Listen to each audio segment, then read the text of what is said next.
بسیاری از ماها سوال میکنیم که هرس به و سیب و گلابی باید چگونه انجام بشه. ما اگر شناخت کافی نسبت به هرس درخت میوه نداشته باشیم، نه تنها درخت میوه رو بهش کمکی نکردیم، بلکه اون درخت میوه رو عقیم میکنیم، از حالت طبیعیش در میاریم و بهش اجازه رشد کامل نمیدیم و شاید اصلا میوه در 1-2 سال از دست داده بشه. به همین دلیل ما در درجه اول باید مهمترین کاری که انجام میدیم شناخت به هرس داشته باشیم. باید بفهمیم چه شاخه‌هایی رو باید هرس بکنیم. شاخه‌هایی که بخواد هرس بشه باید کاملا مشخص باشه. بیهوده نمیتونیم ما قیچی باغبونی رو ورداریم به تن درخت بیفتیم و به اسم هرس درخت رو نابود و تباه کنیم. هر درختی شرایط هرسش متفاوته. سیب و گلابی و به یک هرس دارن، هر سه یک شکله، ولی انگور یا خرمالو یا گیلاس یا تمام درخت دیگه هرساشون کاملا متفاوته. هرگز به یکسان ما نمیتونیم هرس بکنیم. ولی به هر حال الان صحبتم رو عوض نکنم. ببینید الان از نزدیکتر ببرم این دوربین رو تا متوجه کامل بشید که منظورم چیه. ببینید این درخت گلابی سیب فرق نمیکنه به این 3 تا درخت. الان این داره به ما میگه که این قسمت از اینجا تا اینجا از الان خودشون میسازن، احتیاج به فرصت و زمان دیگه ما نداریم.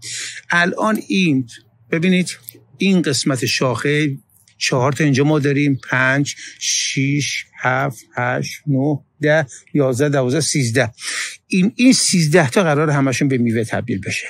نه یه دونه میوه های متعدد. از سر اینها گل با میشه و از سر این گل ها شروع میکنه به میوه دادن و اما میرسیم سر این شاخه. ببینید این شاخه رو که الان اگر فالو بکنیم با من، این شاخه که امسال در اومده، پارسال ما این از اینجا هرس کردیم. ببینید جاش مشخصه، از جایی که هرس شده کاملا مشخصه. اگه دقت بکنیم ببینید اینجا جای هرس، جای انگشت من. این شاخه امسال جون گرفته و اومده بالا. ببینید این تا اینجا اومده رسیده.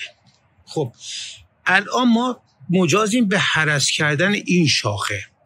این شاخه رو ما میتونیم از هر جاش که دیلمون بخواد کوتاه بکنیم. این نوک، ولی یادم باشه از بالای این جوونه ها تورم ها هرس میکنیم. 1.5 سانتیمتر بالایی میتونیم اینا رو همه رو تافاف یا سرزنی بکنیم، یا میتونیم بیایم از پایین تر تا اینجاها ببریم. اگر این شاخه حتما باید هرس بشه. چرا باید هرس بشه؟ چون یه شاخه که کاملا از اینجا قرار تمام اینا تورما به برگ تبدیل بشه. در واقع این قسمت جنگلی برگ، این قسمت به پایین هم میوه است. پس ما این رو مقداری هرس میکنیم که کمک بکنه به میوه بیشتر دادن و اگر ما این اینجا هرس بکنیم سال دیگه اینا تبدیل میشن به تورمای میوه ده. به همین شکل این شاخه بعدی رو اگه دقت بکنیم ببینید تا اینجا میوه است. ببینید اینا قرار میوه بشه. از اینجا به بعد این قراره بره تا برسه بالا. ببینید برگ تولید میشه. ما اگر این رو امسال از اینجا هرس بکنیم یا از هر جای دیگه‌اش بالای تورم، اینا تبدیل میشن به میوه. ولی اگه هرس نکنیم تمام این شاخه ها کاملا رشد میکنه به این شکل. ببینید تمام اینا رو اگه نگاه کنید، نوک شاخه ها رو ببینید، اینا رو اگر دقت بکنید همه اینا تا اون بالای بالا رو اگه نگاه بکنید، تاج درخت میبینید، اونا باید از اون بالا سرزنی بشه. تمام اون بالا یا هیچ کدومش استعداد میوه دهی ندارن، تمامشون قراره برگ بشه، ولی میوه ها ببینید اومده پایینا. اگه دقت بکنید اینجاها ببینید میوه است. شاخه های پارسال که شاخه‌های امسال که تولید شده حواسون باشه، شاخه‌ای که امسال تولید شده که این باشه، ببینید در درخت گلابی و سیب و به میوه نخواهد شد، فقط برگ خواهد شد. زمان به میوه تبدیل خواهد شد که ما این هرس بکنیم، انرژی برگرده، انرژی نره به تولید برگی بیشتر. اون وقت ببینید اگر اینجا نگاه بکنید اینا الان تمامش میوه خواهد شد. پس این رو ما از اینجا هرس میکنیم. حالا ببینید به طور مثال این شاخه اگه نگاه کنید ببینید میخوره به شاخه بعدی.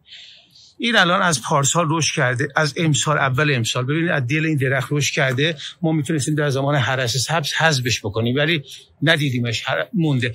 این باید حتما ببینید روی یک شاخه‌ای که قرار میوه بده پر میوه است، ولی این یه دونه بالا که نرک رفته، این شاخه دیگه نرکه، ما دیگه این اجازه نمیدیم رشد بکنه، این از همین ته هرس میکنه. اصلا اینجا از اینکه میگم ما باید شناخت داشته باشیم به شاخه‌ای که هرس میکنیم، اگه اشتباه هرس بکنیم درخت هم میوه میندازیم بخوام میذاریم. حالا برمیگردیم به این یکی، ببینید این الان تمامش قرار میوه بده، ولی اینجا دوباره این شاخه رو اگه ببینید رشد کرده، به حالت نرک رفته بالا. ببینید از دل این رفته بالا، ببینید رفته تا اون بالای بالا. ببینید این اولا که با وزش با تمام شاخه‌ها رو زخم میکنه، این یکی هم به همیشه، این دوتا مزاحمه.